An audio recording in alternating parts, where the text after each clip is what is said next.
വളരെ ഗൗരവത്തോടെ ചിന്തിക്കേണ്ട വിഷയമാണ് പ്രിയപ്പെട്ടത്. നമ്മളെ പൈസ എത്ര പോകുന്നുണ്ടെന്ന് അറിയോ രോഗ ചികിത്സയിൽ? നിങ്ങൾ അതും കൂടി മനസ്സിലാക്കണം. ഇത് നിങ്ങളുടെ ജീവിതത്തിലെ സുഖം കളയാനുള്ള വയതല്ല. നിങ്ങൾ ഈ ഗൾഫിൽ നിന്നൊക്കെ അധ്വാനിക്കുന്ന വലിയൊരു ഫണ്ട് എവിടെ പോണ്? ഗൾഫുകാർ അധ്വാനിക്കുന്ന വലിയൊരു പൈസ എവിടെ പോണു? ഈ പെണ്ണുങ്ങൾ ശ്രദ്ധിക്കണ്ടോ? പെണ്ണുങ്ങൾ നന്നായി ശ്രദ്ധിക്കും. ഗൾഫുകാര് സഹോദരന്മാര് ശരീരം മറന്ന് ജീവിതം മറന്ന് സർവം ഉപേക്ഷിച്ച് നയിക്കുന്ന കാശിന്റെ വലിയൊരു ഭാഗം എവിടെയാ പോണത്? നിങ്ങൾ പറയും. 4 പേര് ചികിത്സ തേടിയാൽ അതിലൊരാൾ നിർബന്ധമായും കടക്കാരനാവും എന്നാണ് സാമ്പത്തിക സർവേ. ഇത് ചെറിയ വിഷയമല്ല, ചെറിയല്ല. നിങ്ങൾ നിസ്സാരമായി കാണരുത്. ഇത് ചെറിയ വിഷയമല്ല. കേരളത്തിന്റെ ഒരു ആരോഗ്യ സർവേയിൽ പറഞ്ഞത്, ഒരു സാമ്പത്തിക ആരോഗ്യ സർവേയിൽ പറഞ്ഞത്, നിലവിലെ ഹോസ്പിറ്റൽ സംവിധാനം, ആ ഹോസ്പിറ്റൽ സംവിധാനം വെച്ച് 4 പേര് പോയാൽ അതിലൊരാൾ കടക്കാരനാണ്. എത്ര വലിയ സാമ്പത്തിക ബാധ്യതയാണ് രോഗങ്ങൾ ഉണ്ടാക്കി വെക്കുന്നതെന്നറിയോ? ഒരു വീട്ടിൽ 3-4 രോഗികൾ ഉണ്ടായാൽ മരുന്നിന് മാത്രം ഒരാഴ്ച എത്ര പൈസ പോകും? ഒന്ന് ഗൗരവത്തിൽ കണ്ടൂടെ? വളരെ ഗൗരവത്തിൽ കാണണം.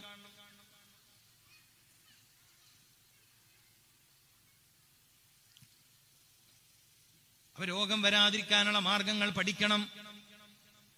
രോഗം വരാതെ സൂക്ഷിക്കാനുള്ള മാർഗങ്ങൾ പഠിക്കണം. കാരണം വന്ന് പിടികൂടിയാൽ നമുക്ക് പരിചയമുള്ള വഴികളിൽ രോഗങ്ങൾ ശിഫയാകുന്നത് വളരെ കുറവാ. ഇത് നിങ്ങളുടെ അനുഭവം ഞാൻ പറയേണ്ടതില്ല. നിങ്ങളുടെ അനുഭവം ഞാൻ എന്തിനു പറയണം? അപ്പൊ പിന്നെ രോഗം വരാതെ സൂക്ഷിക്കലാണ് നല്ലത്. അതിന് ഏറ്റവും നല്ല വഴി പറഞ്ഞത് വിശുദ്ധ ഖുർആൻ. വിശുദ്ധ ഖുർആൻ പറഞ്ഞ വഴി എന്താണ്? മിക്ക ആളുകളും രോഗികളാവുന്നത് വയറ് ശ്രദ്ധിക്കാത്തത് കൊണ്ടാണ്. ഇത് നമ്മുടെ അനുഭവത്തിലുള്ള കാര്യമാണ്. മദീനയിൽ എന്താണ് രോഗികളില്ലാത്തത് എന്ന് ചോദിച്ചപ്പോൾ അവര് വിശന്നാൽ മാത്രമേ ഭക്ഷണം കഴിക്കാറുള്ളൂ. ഭക്ഷണം കഴിച്ചാൽ അവർക്ക് വയറ് നിറയാറില്ല. അതുകൊണ്ട് തന്നെ എന്റെ മദീനയിൽ രോഗികളില്ല. ഇത് നിസാര കാര്യമെന്ന് നിങ്ങളുടെ മനസ്സ് പറഞ്ഞാൽ നിങ്ങളുടെ ഈമാൻ ബലഹീനമാണ്. നിങ്ങൾ ഈ ദുനിയാവിലെ ഏറ്റവും നിർഭാഗ്യവാനായ മനുഷ്യനാണ്. നിങ്ങൾ ഈ ഭൂമികയിലെ നിർഭാഗ്യവാനായ മനുഷ്യനാണ്. മദീനയിൽ എന്തേ രോഗികളില്ലാത്തത്? വിശന്നാലേ ഭക്ഷണം കഴിക്കാറുള്ളൂ. ഭക്ഷണം കഴിച്ചാൽ വയറ് നിറയാറില്ല. വയറ് നിറയെ ഭക്ഷണം കഴിക്കുന്നത് കുഫറിന്റെ ലക്ഷണമെന്ന് മുഹമ്മദുർ റസൂൽ. ഞാൻ അതിനപ്പുറം പറയണോ? ഞാൻ അതിന്റെ അപ്പുറം പറയണോ? ഒരു മുഅ്മിൻ, ഒരു സത്യവിശ്വാസി ഒരു വയറ് നിറയാനുള്ള ഭക്ഷണം കഴിക്കുമ്പോൾ ഒരു സത്യനിഷേധി 7 വയറ് നിറയാനുള്ള ഭക്ഷണം കഴിക്കുമെന്ന് മുഹമ്മദുർ റസൂൽ. ദയവ് ചെയ്ത് ഉമ്മമാരോട് പറയാനുള്ളത്, വയറ് നിറയെ കുഞ്ഞുങ്ങളെ ഭക്ഷണം കഴിക്കാൻ പരിശീലിപ്പിക്കരുത്. ദയവ് ചെയ്ത് നിങ്ങൾ ഇത് ഏറ്റെടുക്കണേ. കുഞ്ഞു പ്രായത്തിലെ അല്പഭക്ഷണം കഴിച്ച് ശീലിപ്പിക്കണേ. ഏറ്റവും വലിയ അദബ് ഭക്ഷണത്തിലാ പഠിപ്പിക്കേണ്ടത്. ഏറ്റവും വലിയ അദബ് ഭക്ഷണത്തിലാ പഠിപ്പിക്കേണ്ടത്. വയറ് നിറഞ്ഞ് ഭക്ഷണം കഴിക്കുന്ന കുട്ടിക്ക് തന്റെ മാതാപിതാക്കളെ അനുസരിക്കാൻ കഴിയൂല. വിഷയം മനസ്സിലായിട്ടില്ല? അത് മനസ്സിലായിട്ടില്ല. നിങ്ങൾക്ക് തിരിഞ്ഞിട്ടില്ല. പലരുടെയും പരാതി, കുട്ടികൾ തിന്നുന്നില്ല. ഒന്നും തിന്നില്ലേ? ഇല്ല, ഒരു ദോശ തിന്നെങ്കിലേ. ഞാൻ 2 ദോശ തിന്നല്. കുട്ടിയുടെ വയസ്സ് 2. ഓൻ ഒരു ദോശ തിന്നാ യാസ്തിയല്ലേ? ഓനിക്ക് 1/2 ദോശയല്ലേ കൊണ്ട് രാവിലത്തേക്ക്? മനസ്സിലായിട്ടില്ല? ഒരു 5 വയസ്സ് വരെയുള്ള കുട്ടി രാവിലെ ഒരു 10 തന്നെ ഓവറാണ്. നിങ്ങൾക്ക് ബേജാറാവുന്നുണ്ടോ? ഭക്ഷണം മുടക്കുന്ന വേദാ പറയണത്. ബേജാറാവുണ്ടോ? ബേജാറ് പേര് എനിക്കറിയാം. ഒരു 5 വയസ്സ് വരെയൊക്കെ ഉള്ള കുട്ടി ഒരു പത്തിരി തിന്നാൽ തന്നെ ഓനിക്ക് ഉച്ചവരെ കിട്ടുന്ന എനർജി ആയി. എന്നിട്ട് 1ആണോ 2ആണോ തിരിയാണ്ടിരിക്കാൻ വേണ്ടി പെണ്ണുങ്ങന്മാർക്ക് ഒരു ഐഡിയ ഉണ്ട്, പൊട്ടിച്ചിട്ട് കൊടുക്കുക. ഇവിടെ ഉണ്ടോന്ന് എനിക്കറിയില്ല. ഇവിടെ എനിക്ക് അത്ര അറിയില്ല. അങ്ങനെ പൊട്ടിച്ചിട്ട് കൊടുത്ത ഇത് അത്ര എണ്ണം ഞാൻ 1 തിന്നു മൂപ്പർ വാശി പിടിച്ച്. ആ വാശി ഇലാഹിയായ വാശിയാണ്. അതിനെന്നിട്ട് മന്ത്രിച്ചു കൊടുക്കണ്ട. ഏത്? സുബ്ഹാനിയത്തിന്റെ വാശി. തടിക്ക് പറ്റാത്തത് വേണ്ടാന്ന് കുട്ടികൾ പറയും. ഈ പെണ്ണുങ്ങന്മാരുടെ കൂടെ ശൈത്താന്മാരുണ്ടല്ലോ, ആളെ ഫസാദാക്കുന്ന ശൈത്താൻ. അപ്പൊ ആദ്യ വെളിവിളെ കുട്ടിനെ ഫസാദാക്കും. എന്നിട്ട് പറയുന്നു, അല്ലാഹ് ഉസ്താദേ, എന്റെ കുഞ്ഞ് ആകെ എന്നെ അനുസരിക്കുന്നില്ല, 15 വയസ്സേ ഉള്ളൂ. നീ നല്ലോണം തീറ്റി വയറ് നിറച്ച് അനുസരണക്കേട് പഠിപ്പിച്ച്. 5 ദോഷങ്ങളാണ് ഭക്ഷണം വയറ് നിറച്ച് കഴിക്കുന്നവനുള്ളത്. ഒന്ന്, അള്ളാഹുവിനെ പേടിയുണ്ടാവില്ല. ഏത്? ഇവിടെ ശ്രദ്ധിക്കണ്ടോ? ശ്രദ്ധിക്കുന്നില്ല. 5 നഷ്ടങ്ങളാണ് വയറ് നിറയെ ഭക്ഷണം കഴിക്കുന്നവന് വരിക. 5 നഷ്ടങ്ങൾ. അതിലേറ്റവും പ്രധാനപ്പെട്ടത് ഓനിക്ക് അള്ളാനെ പേടി ഉണ്ടാവില്ല.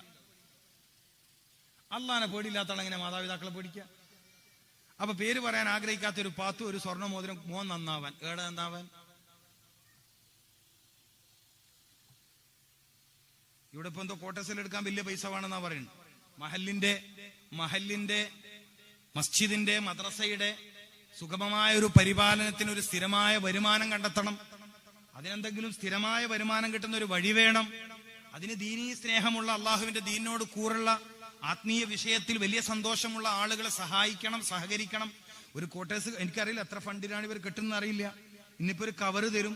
നാളെ അഷ്റഫിയുടെ അതും എന്താ സാസാണ് ദിക്ർ മജ്ലിസ് അല്ലേ? ദിക്ർ മജ്ലിസും ഉണ്ട്. ഇന്നിപ്പോ ഒരു കവറ് തരും. കവറ് തന്നാല് അതിപ്പോ ചെറിയ പൈസ കിട്ടലുണ്ടാവില്ല. കവറിലൊക്കെ ഇപ്പൊ 1000-500 അല്ലാണ്ട് നിങ്ങൾ അതിന് മുകളിലിടുവോ? അള്ളാഹു എനിക്കറിയില്ല. നിങ്ങൾ അങ്ങനെയല്ല. ഈ പ്രാവശ്യത്തെ ഫണ്ട് ശേഖരണം അങ്ങനെയല്ല. ഇവിടെ എത്ര വീടുണ്ടെന്ന് എനിക്കറിയില്ല. ഒരു വീട്ടുകാര് ഒരു നിശ്ചിത ഓഹരി, ഒരു വീട്ടിലെ 10 അംഗങ്ങളുണ്ടെങ്കിൽ 5 അംഗങ്ങളുണ്ടെങ്കിൽ ഗൾഫിലുള്ള ആളെയും വീട്ടുകാരും എല്ലാവരും കൂടി വിളിച്ച് പരസ്പരം ചർച്ച ചെയ്യാം. ഈ കാര്യത്തിൽ എന്താ ചെയ്യും? നിങ്ങൾ അല്ലാണ്ട് കവറിലെന്തോ അത് കൊണ്ടുവന്നോ, അത് വേറെ സദസ്സിന്റെ ബർക്കത്തിന് 1000-500 കൊണ്ടുവന്നോ. പക്ഷെ ഈ ക്വാർട്ടേഴ്സിന്റെ വിഷയത്തിൽ നിങ്ങൾ ഇപ്രാവശ്യം ചെയ്യേണ്ടത് അങ്ങനെയല്ല. നിങ്ങൾ കുടുംബസമേത ഇരിക്കുക. മാത്രമല്ല കുടുംബത്തിന് വാട്സപ്പും ഉണ്ടാവുമല്ലോ. അങ്ങനെ ഒരു കൂട്ടായ്മ ഉണ്ടല്ലോ. വാട്സപ്പ് കൂട്ടായ്മയിലും ചർച്ച ചെയ്തോ. എവിടെയൊക്കെ ചർച്ച ചെയ്തിട്ട് ഒരു കുടുംബത്തിൽ ചുരുങ്ങിയത് 25,000 രൂപ ശേഖരിക്കാൻ ഇന്ന് കഴിയും. ഒരു കുടുംബത്തിൽ നിന്ന് ചുരുങ്ങിയത് ഒരു 25,000 രൂപ എന്ന് പറയുമ്പോൾ ഒരാൾ 2,000-3,000 ഒക്കെ കൊടുത്താൽ മതിയാവും. ഒരു കൊല്ലം മൊത്തത്തിൽ കണക്കൂട്ടി ഒരാൾക്ക് 100 രൂപയുടെ ചെലവ് വരും, ഒരു മാസത്തെ ചെലവ്. അങ്ങനെ കണക്കൂട്ടി കുടുംബപരമായ ഫണ്ട് ശേഖരണമാണ് നിങ്ങൾ നടത്തേണ്ടത്. സഫ്വാൻ തങ്ങളുടെ ദുആ മജ്ലിസ് വരാനുണ്ട്. അന്നത്തേക്ക് അത് പൂർത്തിയാക്കിയാൽ മതി. ഇന്നും നാളെയും നടക്കണമെന്നില്ല. 10-50 വീട് എനിക്കറിയില്ല. ഇവിടെ എത്ര വീടുണ്ട്? ഇവിടെ 3 ക്വാർട്ടേഴ്സ് എടുക്കാം. 150 വീടുണ്ട്. 3 വിശാലമായ ക്വാർട്ടേഴ്സ് എടുക്കേണ്ട വീടായി. എന്റെ പ്രിയപ്പെട്ടവരെ, നമ്മളൊരു പുരയെടുക്കാനും വീട്ടിലെ 3-4 ആൾ കൂടി 2 മൊഞ്ചുള്ള പുരയെടുക്കുന്നുണ്ട്. അള്ളാഹു എല്ലാ വീട്ടിലും ബർക്കത്ത് തിരിയട്ടെ. അല്ല, നമ്മൾ ചെയ്യുന്നുണ്ടല്ലോ. ഒരു നാട്ടുകാർ മുഴുവൻ കൂടിയാൽ അങ്ങനെ ചിന്തിക്കണം. ഈ സദസ്സിൽ വെച്ച് അങ്ങനെ ചിന്തിക്കണം. ഒരു നാട്ടുകാർ മുഴുവൻ കൂടിയിട്ട് ഒരു ബിൽഡിംഗ് എടുക്കുമ്പോ അതൊരു പൈസയാണോ? അപ്പൊ ടോട്ടൽ ബഡ്ജറ്റ് കാണുക, മൊത്തം വീടുകൾ കാണുക. അതിൽ സാമ്പത്തികമായി വളരെ പരാധീനതയിൽ നിൽക്കുന്ന വീടുകളെ മാറ്റി വെക്കരുത്. അവരോട് ചോദിക്കാം, ഞങ്ങൾ ഇങ്ങനെ ഒരു ഫണ്ട് ഉണ്ട്, നിങ്ങൾ കൂടിക്കോ എന്ന് പറയാം. അങ്ങനെ ഒരു ആഘോഷത്തോടെ, ഒരു വളരെ ഉത്സാഹത്തോടെ, ഒരു പുതിയ സംവിധാനം എന്ന നിലയിൽ കുടുംബ ഫണ്ട് ശേഖരണമാക്കിയിട്ട് ഓരോ കുടുംബത്തിൽ നിന്നും നിശ്ചിത ഓഹരി. ഇനി ഒരു കോട്ടേഴ്സ് കൊടുത്തു കൊടുക്കാൻ പറ്റുന്ന കുടുംബത്തിലുണ്ടാവും. എല്ലാവരും വലിയ കച്ചവടക്കാർ, ദുബൈയിലോ കുവൈത്തിലോ ഖത്തറിലോ എല്ലാവരും കച്ചവടക്കാരാണ്. അവർ പറയാണ് ഒരു ഏരിയ നമ്മൾ ഏറ്റു. അൽഹംദുലില്ലാഹ്. അള്ളാഹുവിന്റെ ദീൻ നിലനിർത്താൻ സഹായിക്കുന്ന ഒരു സംവിധാനം. കാലങ്ങളോളം ഈ മസ്ജിദിന്, ഈ മദ്രസക്ക് വരുമാനം കിട്ടുന്ന, ഇവിടെ നിൽക്കുന്ന ഇമാമിങ്ങൾക്ക്, ഇവിടെ നിൽക്കുന്ന ഉസ്താദുമാർക്ക് അവർക്ക് ശമ്പളം കൊടുക്കാൻ പറ്റുന്ന ഒരു നല്ലൊരു വരുമാനം, സ്ഥായിയായ വരുമാന മാർഗം വരുന്ന ഒരു വലിയ സംവിധാനത്തിൽ എന്റെ കുടുംബം, ഞാനുണ്ടാവണം എന്നല്ല, എന്റെ കുടുംബം ഉണ്ടാവണം. അതിൽ പെണ്ണുങ്ങൾ കൂടണം, ആണുങ്ങൾ കൂടണം, ചെറുപ്പക്കാർ കൂടണം. എല്ലാവരും കൂടിക്കൊണ്ട് ചുരുങ്ങിയത് അതിപ്പോ പണി തുടങ്ങി തീരുന്നതിന് മുമ്പ് നിങ്ങൾ തീരുമാനിച്ച ഫണ്ട് കൊടുക്കാലോ. അപ്പൊ 25,000 തീരുമാനിച്ചാല് എല്ലാവരും കൂടി, ഈ 10 ആളും കൂടി ആദ്യം ഒരു 5,000 കൊണ്ട് കൊടുത്ത് പിന്നെ ഒരു 2 മാസം കഴിയുമ്പോൾ പിന്നെ ഒരു 5,000. അങ്ങനെ ആവുമ്പോ എത്ര എളുപ്പമാണിത്. അങ്ങനെ ചിന്തിച്ചാലേ ഇത്തരം കാര്യങ്ങൾ വിജയിക്കുള്ളൂ. അങ്ങനെ ചിന്തിച്ചാലേ ഇത്തരം കാര്യങ്ങൾ വിജയിക്കുള്ളൂ. വിജയിക്കുമെന്നത് ഉറപ്പാണ് ഇൻഷാ അല്ലാഹ്. അപ്പൊ മഹാനായ സഫ്വാൻ തങ്ങൾ, ഏഴുമല തങ്ങൾ ഇവിടെ വന്ന് ദുആ ചെയ്യുന്ന വലിയ ദുആയിനൊക്കെ ഇജാബത്തുള്ള വലിയ മനുഷ്യനാണ് അദ്ദേഹം. വലിയൊരു പവറുള്ള മനുഷ്യനാണ്. ആ മഹാനുഭാവന്റെ നേതൃത്വത്തിൽ ഇവിടെ ദുആ അവസാന ദിവസമുണ്ട്. നാളെ ദിക്ർ മജ്ലിസ് ഉണ്ട്. അപ്പൊ അതിലേക്ക് തരുന്ന കവറിൽ അതിന്റെ ഒരു ഉദ്ഘാടനം നിൽക്ക് നിങ്ങൾ കഴിയുന്നത് എല്ലാവരും കൂടി ഓഹരി വെച്ച് കൊടുക്കുക. ശേഷം ഇങ്ങനെ ഒരു തീരുമാനമെടുത്ത് പിരിയ. 1000-കണക്കിന് 10,000-കണക്കിന് രൂപ സ്വന്തം വീട് പണിയാൻ, സ്വന്തം വീട് മനോഹരമാക്കാൻ ചെലവഴിച്ചിട്ടുണ്ട് നമ്മൾ. നല്ല കാര്യം തന്നെ. നല്ല വീട്, ജീവിക്കാൻ സൗകര്യമുള്ള വീടുണ്ടാവുക എന്നുള്ള ദുനിയാവിലെ വലിയ അനുഗ്രഹമാണ്, സംശയമില്ല. എന്നാൽ അള്ളാഹുവിന്റെ ഭവനത്തിന്റെ പരിപാലനത്തിന്, അള്ളാഹുവിന്റെ ഖുർആൻ ഹദീസ് പഠിപ്പിക്കുന്ന മദ്രസയുടെ പരിപാലനത്തിന്, ഇവിടുത്തെ ദീനിയായ കാര്യത്തിന്റെ പരിപാലനത്തിന് ആവശ്യമായ സ്ഥിരമായ വരുമാനം ഉണ്ടാക്കാൻ സഹായിക്കുന്ന ഒരു കാര്യത്തിലേക്ക് എന്റെ വീട്ടുകാരുണ്ടായിരുന്നു എന്ന് നാളെ റബ്ബിന്റെ കോടതിയിൽ പറയാൻ കഴിയണം. ജഡർ ബോഡിയിൽ പറയാനല്ല, നാട്ടുകാർക്കിടയിൽ പറയാനല്ല, ചർച്ചകൾക്കിടയിൽ പറയാനല്ല, റബ്ബിന്റെ കോടതിയിൽ പറയാൻ കഴിയണം. അതിനുവേണ്ടി കുടുംബപരമായി ആലോചിച്ച് തന്നെ ഫണ്ട് കണ്ടെത്തണം. ഇനി ചെറുപ്പക്കാർക്ക് കൂട്ടായ്മയുണ്ടെങ്കിൽ കുടുംബത്തിന് പുറമെ അവരുടെ കൂട്ടായ്മയിലൂടെയും ഫണ്ട് വരണം. ഗൾഫുകാർക്ക് കൂട്ടായ്മയുണ്ടെങ്കിൽ അതിലൂടെയും ഫണ്ട് വരണം. എന്നിട്ട് ഈ മഹാനന്മ മാസങ്ങൾക്കകം പൂർത്തിയാക്കണം. അള്ളാഹു അതിന് ഈ മഹല്ല് നിവാസികൾക്ക്, ഇതിന്റെ കാരണവന്മാർക്ക്, ഇതിന്റെ ഉത്തരവാദിത്തപ്പെട്ടവർക്ക് അള്ളാഹു തൗഫീക്ക് നൽകുമാറാവട്ടെ. അൽഹംദുലില്ലാഹ്, നല്ല കാര്യം. അപ്പോ വിഷയത്തിലേക്ക് പോവാണ്. രോഗം വരാതിരിക്കാൻ ഖുർആനിൽ പറഞ്ഞ വഴി ചോദിച്ചപ്പോൾ, ഏറ്റവും നല്ല പ്രതിരോധം എന്തെന്ന് ചോദിച്ചപ്പോ, ഭക്ഷണം കഴിക്കുമ്പോ സൂക്ഷിക്കണം, ഭക്ഷണം കഴിക്കണം രോഗം വരാതിരിക്കാൻ. അവിടെ കുറെ കാര്യങ്ങൾ പഠിക്കാനുണ്ട്. ഒന്ന്, എങ്ങനെയാണ് ഭക്ഷണം കഴിക്കേണ്ടത്, എന്താണ് ഭക്ഷണമായി കഴിക്കേണ്ടത്, എത്ര അളവിലാണ് ഭക്ഷണം കഴിക്കേണ്ടത്, എപ്പോഴാണ് ഭക്ഷണം കഴിക്കേണ്ടത്, 4 കാര്യങ്ങൾ ചുരുങ്ങിയത് പഠിക്കണം. കുലു എന്നത് മാത്രമാണ് നമ്മൾ ഖുർആനിൽ കാണുക. നീ ഭക്ഷണം കഴിക്കണം, രോഗം വരാതിരിക്കണമെങ്കിൽ ഭക്ഷണം കഴിക്കണം. അതിനെ വ്യാഖ്യാനിക്കേണ്ടത് മഹാന്മാരായ സ്വഹാബത്താണ്. ഇമാം ദഹ്ബി റഹ്മഹുല്ലാ തങ്ങളെ പോലെയുള്ള ഇമാമിങ്ങളാണത് നമ്മെ പഠിപ്പിക്കേണ്ടത്. അപ്പൊ ആ അധ്യാപനങ്ങൾ ശ്രദ്ധിക്കുമ്പോ നമുക്ക് കൃത്യമായി ജീവിതകാലം മുഴുവൻ സന്തോഷത്തോടെ, റാഹത്തോടെ, ഹൃദയശക്തിയോടെ, മസ്തിഷ്ക ശക്തിയോടെ, അസ്ഥിബലത്തോടെ ജീവിക്കാൻ സഹായിക്കുന്ന കാര്യങ്ങൾ നമുക്കവിടെ മനസ്സിലാക്കിയെടുക്കാൻ കഴിയും. ഏറ്റവും പ്രധാനപ്പെട്ടത് എന്താ? എളുപ്പത്തിൽ പറയാൻ പറ്റുന്ന ഒരു കാര്യം, എപ്പോഴാ ഭക്ഷണം കഴിക്കേണ്ടത്? അതിൽ 2 മറുപടിയെ പറയാനുള്ളൂ എനിക്ക്. 2 മറുപടി. ഒന്ന് വിശക്കുമ്പോൾ, തീർന്നു. വിശക്കുമ്പോഴേ കഴിക്കാവൂ. അന്ത വിശക്കാത്ത സമയത്ത് കഴിച്ചാൽ ആ ഭക്ഷണം ശരീരത്തിന് ഗുണം ചെയ്യില്ല. അപ്പൊ കുട്ടികൾക്ക് വിശപ്പില്ലെങ്കിൽ ദയവ് ചെയ്ത് ഉമ്മമാര് കഥ പറഞ്ഞോ പാട്ടുപാടിയോ പേടിപ്പിച്ചോ ഭക്ഷണം കൊടുക്കരുത്. ആ കുട്ടിക്ക് എന്തേ വിശപ്പില്ലാത്തത് എന്ന് പരിശോധിക്കണം. ക്രീമുള്ള ബിസ്ക്കറ്റ് കഴിക്കുന്ന കുട്ടികൾക്ക്, ചോക്ലേറ്റ്സ് കഴിക്കുന്ന കുട്ടികൾക്ക് അരിഭക്ഷണത്തോട് താല്പര്യം കുറയും.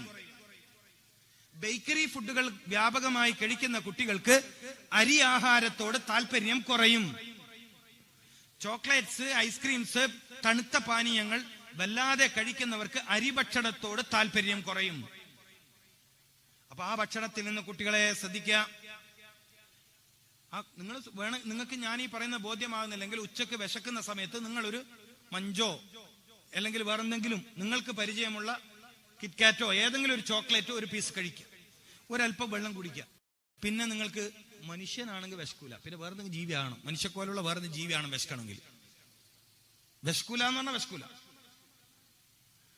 ഉച്ച സമയത്ത് നല്ല ചോറ്, ഉച്ചക്ക് ഊണ് കഴിക്കേണ്ട സമയം, ഊണ് കഴിക്കേണ്ട സമയത്ത് നിങ്ങൾ അത്യാവശ്യം വലിപ്പമുള്ള ഒരു 10 രൂപയുടെയോ 20 രൂപയുടെയോ ഒരു ചോക്ലേറ്റ് കഴിച്ചു, വിശപ്പ് വരില്ല, പിന്നെ വിശപ്പറിയില്ല. നിങ്ങൾ ഇതൊക്കെ ശ്രദ്ധിക്കേണ്ട കാര്യമാണ്. ചോക്ലേറ്റ്സ്, ക്രീമുള്ള മുട്ടായി, ക്രീമുള്ള ബിസ്ക്കറ്റ്സ്, പിന്നെ കൂടുതൽ ടേസ്റ്റ് ഉള്ള ബിസ്ക്കറ്റ്, കളർഫുൾ ആയ ബിസ്ക്കറ്റ്സ് ഒക്കെ കഴിക്കുന്ന കുട്ടികൾക്ക് അരി ആഹാരത്തോട് താല്പര്യം കുറയും. ശ്രദ്ധിക്കണം. അതിലൂടെ വരുന്ന രോഗങ്ങളൊക്കെ അവിടെ നിൽക്കട്ടെ, ഭക്ഷണം കഴിക്കണമല്ലോ. അപ്പൊ വിശക്കുമ്പോഴാണ് ഭക്ഷണം. അപ്പൊ വിശപ്പ് കുറഞ്ഞു പോയ കുട്ടികൾ പിന്നെ എന്ത് ചെയ്യും? ഇപ്പൊ സീസണാണ്. ആ ചെറിയ മധുര നാരങ്ങ, ചെറിയ അല്പം പുളിയുള്ള മധുര നാരങ്ങ ഭക്ഷണം കഴിക്കാത്ത കുട്ടികൾക്ക് ദിവസം 2 3 ഒക്കെ കൊടുക്കാൻ പറ്റുമെങ്കിൽ അവർ ഭക്ഷണത്തിലേക്ക് സ്വമേധയാ വരും, വിശപ്പ് ആക്റ്റീവ് ആകും. 6 വയസ്സ് 7 വയസ്സ് 10 വയസ്സ് വരെയൊക്കെയുള്ള കുട്ടികൾ വിശക്കണില്ല, ഭക്ഷണം കഴിക്കുന്നില്ല, ശരീരം ശോഷിച്ചു പോവാണ്, ശരീരത്തിന്റെ ആരോഗ്യം കുറയാണ്.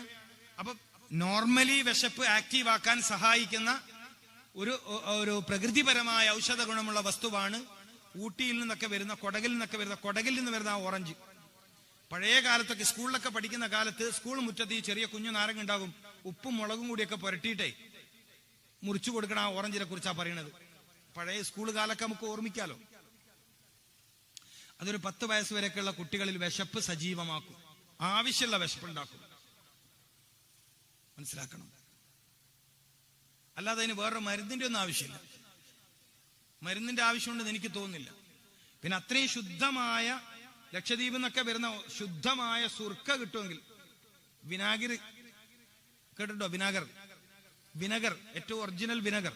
ഇവിടെ എല്ലാം അതിന്റെ എന്തോ എസൻസാ വരുന്നത്, എന്തോ കെമിക്കൽ ചേർത്ത് എസൻസ് ആക്കിയിട്ട് വിനഗർ എന്ന് പറഞ്ഞ് വിൽക്കുകയാണ്. ഏറ്റവും ശുദ്ധമായ സുർക്ക, ഒരൽപ്പം ബ്ലാക്ക് സീഡ് ഓയിൽ, സെയ്ദ് ഹബ്ബത്ത് സൗദ എന്ന് പറയും.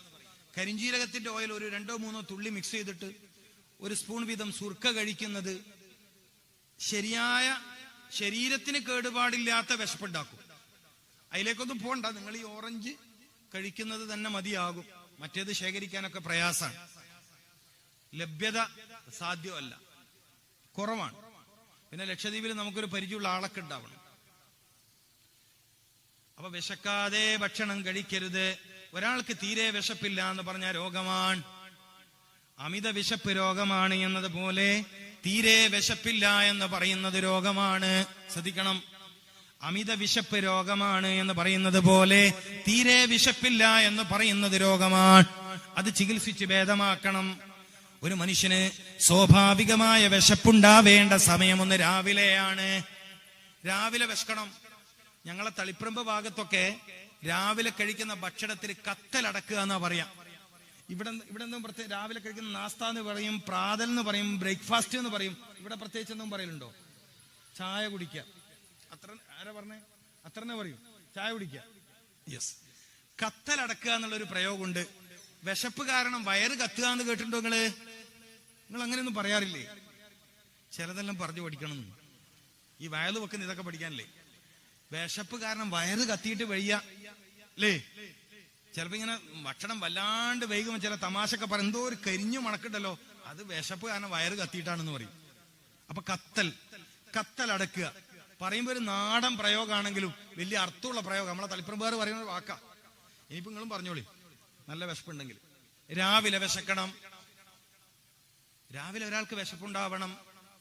പെണ്ണുങ്ങളിൽ പലരും രോഗികളാവുന്നത് ആരോഗ്യം ലഭിക്കാൻ സഹായിക്കുന്ന സമയത്ത് രാവിലത്തെ ഭക്ഷണം കഴിക്കാത്തോണ്ടാ.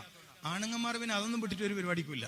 രാവിലെ കിട്ടണ്ട രാവിലെ കിട്ടണം, 11 മണിക്ക് കിട്ടണ്ട 11 മണിക്ക് കിട്ടണം, ഉച്ചക്കകത്ത് ഉച്ചക്ക് കിട്ടണം, വൈകുന്നേരം കിട്ടണം. മനസ്സിലായില്ലേ? ഈ ചില പെൺകുട്ടികളൊക്കെ ഉണ്ട്, പരീക്ഷ ആയാലും രാവിലത്തെ നാസ്ത കഴിക്കില്ല. വലിയ അപകടം കേട്ടോ. പരീക്ഷയാണെന്ന് പറഞ്ഞ് രാവിലത്തെ ഭക്ഷണം ഉപേക്ഷിച്ച ഒരു 10 മാർക്ക് ആ വകയെ കുറയും. ഏത് വകയില്? രാവിലത്തെ നാസ്ത കഴിക്കാത്തതിന്. പഠിച്ചാണ് എന്നിട്ട് കിട്ടിയില്ല. എന്താ കാര്യം? കത്തലടക്കാണ്ട് പോയി, നാസ്ത കഴിക്കാണ്ട്, ചായ കുടിക്കാണ്ട് പോയി. ആൺകുട്ടികളാണ് 3 പരീക്ഷ ഉണ്ടെങ്കിൽ കത്തിലായിട്ട് കിടക്കും അല്ലേ? അതിനിടയിൽ വേറെന്തെങ്കിലും തിന്നാൻ കിട്ടിയാവും തിന്നു. അവർക്ക് അപ്പേടിയൊന്നുമില്ല. എന്റെ പെൺകുട്ടികൾ സഹോദരിമാരോട് പറയണം, ഏതായാലും ഇത്രയും മെനക്കെട്ട് പഠിച്ച് പരീക്ഷ എഴുതാൻ പോകുമ്പോൾ ദഹനത്തിന് ബുദ്ധിമുട്ടില്ലാത്ത പ്രാതല് കഴിക്കണം. ദഹനത്തിന് ബുദ്ധിമുട്ടില്ലാത്ത പ്രാതല് കഴിക്കണം. ദഹനത്തിന് ബുദ്ധിമുട്ടുള്ള പ്രാതല് കഴിച്ചാലും പരീക്ഷയ്ക്ക് ബുദ്ധിമുട്ടാണ്. ഭക്ഷണം വയറിലെത്തുകയും ദഹനം കൃത്യമായി നടക്കാതെ അത് കെട്ടിക്കിടക്കുകയും ചെയ്താൽ ചോദ്യം ശ്രദ്ധിക്കാൻ കഴിയില്ല, ആൻസർ കറക്റ്റായി വരില്ല, ക്ലാസ്സിൽ ശ്രദ്ധിക്കാൻ കഴിയില്ല. രാത്രിയൊക്കെ ബിരിയാണി കഴിച്ച് രാവിലെ ക്ലാസ് റൂമിൽ പോകുന്ന കുട്ടികൾക്ക് ശ്രദ്ധ കുറയും. ടീച്ചർ വല്ലാണ്ട് അധ്വാനിച്ച് ക്ലാസ് എടുത്ത് കൊടുക്കണ്. ആഴ്ചയിൽ 3 ദിവസം വീട്ടിൽ രാത്രി ബിരിയാണിയാണ്. പുതിയാപ്പിള ഉള്ളതുകൊണ്ടായിരിക്കും, അല്ലെ വേറൊന്നും കാര്യം ഉണ്ടാവും. ബിരിയാണി രാത്രി ഹെവി ഫുഡാണ്. പൊരിച്ചതും കരിച്ചതൊക്കെ ഉച്ചക്ക് പറ്റും. 3 മണി കഴിഞ്ഞ അപകടമാണ്. ദഹിക്കാൻ പ്രയാസമുള്ള ഭക്ഷണം രാത്രി കഴിക്കുന്നത് ബുദ്ധിമോശമാണ്, ശരീരത്തിന് ക്ഷീണമാണ്. പ്രത്യേകിച്ച് പഠിക്കുന്ന ആളൊക്കെ ആണെങ്കിൽ അത് രാവിലെയാണ് അതിന്റെ ബുദ്ധിമുട്ട് അറിയുക. ഉറങ്ങി എഴുന്നേറ്റാലും ക്ഷീണം ഫീൽ ചെയ്യുന്നത് രാത്രി കഴിച്ച ഭക്ഷണത്തിന്റെ തകരാറാണ് എന്ന് തിരിച്ചറിയണം. ഓയിലും എണ്ണയും പിന്നെ കരിഞ്ഞതും പൊരിഞ്ഞതും രാത്രി കഴിക്കുന്നതാക്കി രാവിലെ എഴുന്നേൽക്കുമ്പോ ഉറക്കത്തിന്റെ ക്ഷീണം വല്ലാണ്ട് അങ്ങോട്ട് കുറഞ്ഞിട്ടില്ല, കുറച്ചും കൂടി ഉറങ്ങിയേക്കാൻ തോന്നിപ്പോവും. എന്തുകൊണ്ടാ? രാത്രിക്കത്തെ ഭക്ഷണത്തിന്റെ പ്രശ്നം. അത് മാത്രാണെന്നല്ല, അത് കൂടിയാണ്.